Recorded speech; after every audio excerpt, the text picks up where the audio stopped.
సిగ్గులేదు ఈ పదాన్ని నియోజకవర్గానికి ఇంట్రడ్యూస్ చేసిందే శ్రీమతి తంగిరాల సౌమ్య గారు. తను ప్రతిపక్ష నేతగా ఉన్నప్పుడు ప్రతి దానికి ప్రభుత్వం మీద సిగ్గులేదని మాట్లాడిందే శ్రీమతి తంగిరాల సౌమ్య గారు. అది గుర్తు చేయడానికే మేము ఆవిడ వైఫల్యాలని కూడా మీకు సిగ్గులేదని మాట్లాడడం జరిగింది. అదేవిధంగా మీరు ఇప్పుడు కూటమిలో ఇన్ని సీట్లు వచ్చినాయి, ఒక్కడే 151 సీట్లు కొట్టారు జగన్మోహన్ రెడ్డి గారు. అలాంటి ముఖ్యమంత్రిని పట్టుకొని మీరు మాట్లాడింది ఏంటి? సైకో అని మాట్లాడారు. మీకు ఎంత జ్ఞానం ఉందో, ఎంత విజ్ఞత ఉందో, ఎంత సిగ్గుందో మీకు తెలియచేయాలనే సిగ్గు అనే పదాన్ని మేము వాడటం జరిగింది. కావాలంటే మీరు ఏం మాట్లాడారో మీ వీడియోలు తెచ్చుకొని చూసుకోండి. సిగ్గుందనే పదం ఎన్నిసార్లు వాడారు, 151 సీట్లు వచ్చినటువంటి జగన్మోహన్ రెడ్డి గారిని ఏం మాట్లాడారు, ప్రజల్ని మోసం చేశారు ఒక్క ఛాన్స్ అని ఏం మాట్లాడారు, ఇప్పుడు సూపర్ 6 తోటి మీరు ఎలా మోసం చేశారు. జగన్మోహన్ రెడ్డి గారు ఒక్క ఛాన్స్ ఇస్తేనే చెప్పినవన్నీ చేశారు. సగర్వంగా చెప్తున్నాం, ఒక్క ఛాన్స్ ఇస్తేనే చెప్పినవన్నీ చేశారు. సూపర్ 6తో కూడిన అనేక అబద్ధపు హామీలతో గెలిచిన మీరు ఏం చేశారు? మీరు గ్యాస్ సిలిండర్లు ఇచ్చామన్నారు కదా, ఇప్పటికి ఎన్ని సిలిండర్లు ఇవ్వాలా, ఎన్ని సిలిండర్లు ఇచ్చారు? ఇది ఒకటే. 18 సంవత్సరాలకే డబ్బులు ఇస్తున్నారు, ఎంతమందికి ఇచ్చారు? 50 సంవత్సరాలకే పెన్షన్ అన్నారు, ఎంతమందికి ఇచ్చారు? కాబట్టి జగన్మోహన్ రెడ్డి గారు ఒక్క ఛాన్స్ ఇస్తేనే ఎంత చేశారు. మీరు ఎన్నిసార్లు అబద్ధాలు ఆడొచ్చారో, ఎలా గెలిచారో ఇప్పటికీ అది తెలుస్తూనే ఉంది. కాబట్టి సిగ్గు అనే పదానికి మేము ఎందుకు వాడాల్సి వచ్చిందో చెప్తున్నాం. 2, మీరు మాట్లాడి ఉండొచ్చు అసెంబ్లీలో, కానీ మేము మాట్లాడిన తర్వాతే కపాస్ యాప్ గురించి మీ కరపత్రాలైనటువంటి జ్యోతిలో కానీ ఈనాడులో కానీ అవే కథనాలు వచ్చినాయి.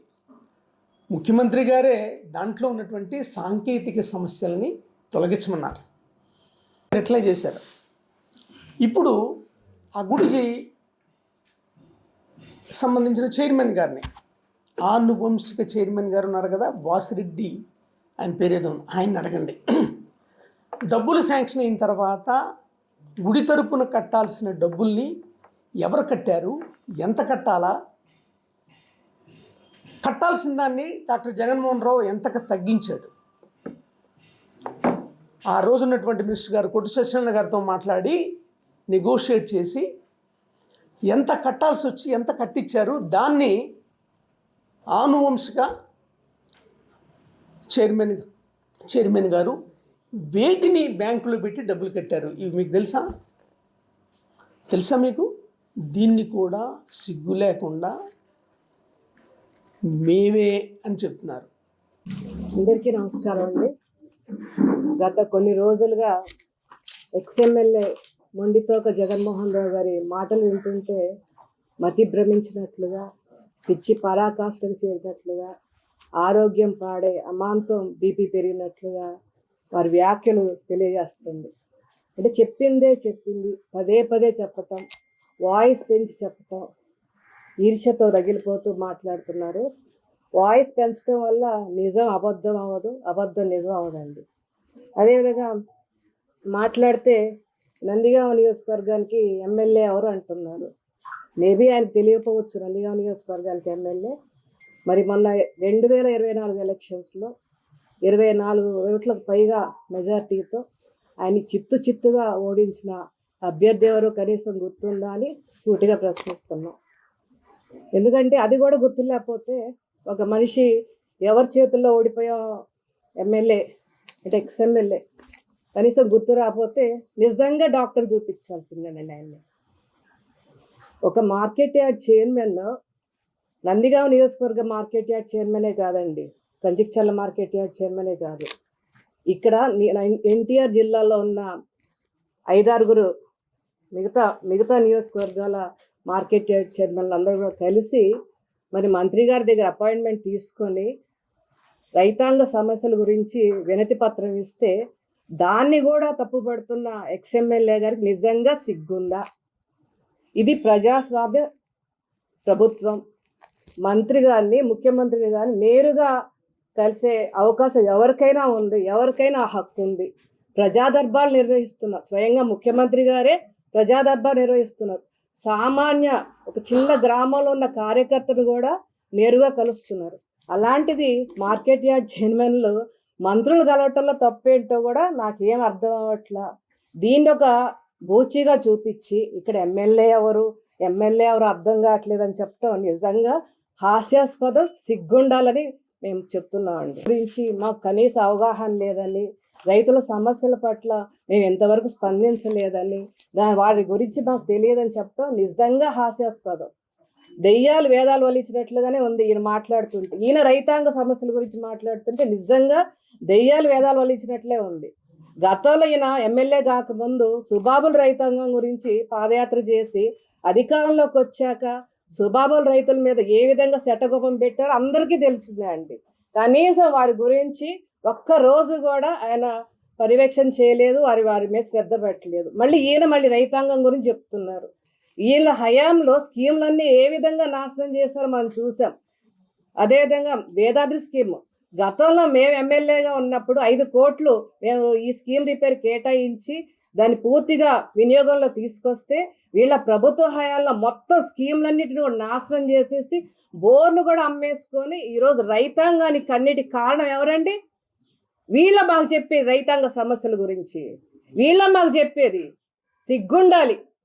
ఈరోజు మేము అధికారంలోకి రాగానే స్కీములు ఏవైతే రిపేర్లు ఉన్నాయో వాటన్నిటి మీద కూడా రిపోర్ట్ తీసుకొని మరి మేము ప్రభుత్వానికి సమర్పించాం. బాబు గారు కూడా దీని మీద ఒక కార్యాచరణ రూపొందించాలని గట్టి ప్రయత్నం చేస్తారు. వేదాద్రి స్కీమ్ని మేము 15 కోట్లు ఎస్టిమేషన్ తీసుకొచ్చాం. మొత్తం రిపేర్స్ కానీ మెయింటెనెన్స్ కానీ ఇవన్నీ కూడా మేము పైకి సమర్పిస్తే ఈరోజు ఫైనాన్స్ క్లియర్ అయిపోయి త్వరలో జీవో కూడా రాబోతుంది. అదేవిధంగా ఈరోజు మేము చూస్తే స్వయంగా నేను పెసర రైతుల గురించి అసెంబ్లీలో మాట్లాడటం జరిగింది. మార్కెట్ ద్వారా కొనుగోలు చేయాలని చెప్పి మేము గట్టిగా ప్రభుత్వాన్ని అడగటం జరిగింది. అదేవిధంగా ఈ మధ్య స్వయంగా మేము సీఎం గారి దగ్గరికి వెళ్ళి పెసర రైతుల సమస్యల గురించి వినతి పత్రం కూడా ఇవ్వటం జరిగింది. మరి ఇవేవి ఈ ఎక్స్ఎమ్మెల్యే గారు కనపడవు. మాట్లాడితే ఇష్టం వచ్చినట్లుగా మాట్లాడటం, ఏది పడితే అది సిగ్గు లేదని ఒక 100 సార్లు ఈ మధ్య కాలంలో ఆయన చెప్తాం. నిజంగా మీకు సిగ్గు ఉండాలి ఇలా మాట్లాడటానికి. అందరాని ద్రాక్ష ఆయన కళ MBBS విద్య పూర్తి చేసుకోవటం, అది NRL సహకారంతో ఈరోజు 5 సంవత్సరాలు MBBS విద్య NRL స్పాన్సర్షిప్ ఇస్తున్నారండి. అలాగే ఎంతోమంది విద్యార్థులకి ఈరోజు వ్యాపారస్తులు కానీ NRL కానీ అండగా ఉంటున్నారు. ఇది వీరికి చెడుగా ఉంది. నేను ఉదాహరణ చెప్తున్నా. మరి మీరు CSR నిధులు ఉపయోగించి ఇక్కడ రోడ్డు ఎందుకు వేస్తారండి? గతంలో మీకు ఎందుకు మరి ప్రభుత్వ నిధుల్లో ఉపయోగించుకోకుండా ప్రైవేట్ నిధులు మీకు ఎందుకు కావాల్సి వచ్చిందండి? అంటే మీలాగా బిల్స్ చేయించుకొని అడ్డగోలుగా ఆ మనస్తత్వం చంద్రబాబు నాయుడు గారికి లేదండి. కేవలం పేదరిక నిర్మూలనలో భాగస్వామ్యం ఎవరైతే క్రీమీ లేయర్ ఉన్నారో, ఫైనాన్షియల్గా క్రీమీ లేయర్ ఉన్నారో వాళ్ళు కూడా భాగస్వామ్యం అవ్వాలనే మంచి సంకల్పంతో ఈ P4 విధానాన్ని తీసుకొచ్చారు. వీళ్ళకి చెప్పినా అర్థం అవ్వదు. మళ్ళీ రేపు మాట్లాడతారు, మళ్ళీ ఇదే ప్రైవేటీకరణ గురించి మాట్లాడతారు, మళ్ళీ ఈ P4 గురించి మాట్లాడినా వీళ్ళు చెప్తున్నా కదా చెవిటోడు ముందు శంఖ ఊదినట్లే. వీళ్ళకి అర్థం కాదు, వీళ్ళకి నాలెడ్జ్ లేదు. చెప్పినా ఇంకా తాను పట్టిన కుద్దని మూడే కాళ్ళు అంత చందంగా ఎక్స్ఎమ్మెల్యేగా బిహేవ్ చేస్తారు. చరిత్ర సృష్టించినోడు ఇప్పుడు ఆ చరిత్రని తిరగరాయబోతున్నాడు. అబద్ధాల గోడల్ని బద్దలు కొట్టి నిజాలను రాగా మీ ముందుంచబోతున్నాడు. నిజమైన వార్తల కోసం వెంటనే డౌన్లోడ్ చేసుకోండి రా యాప్ని.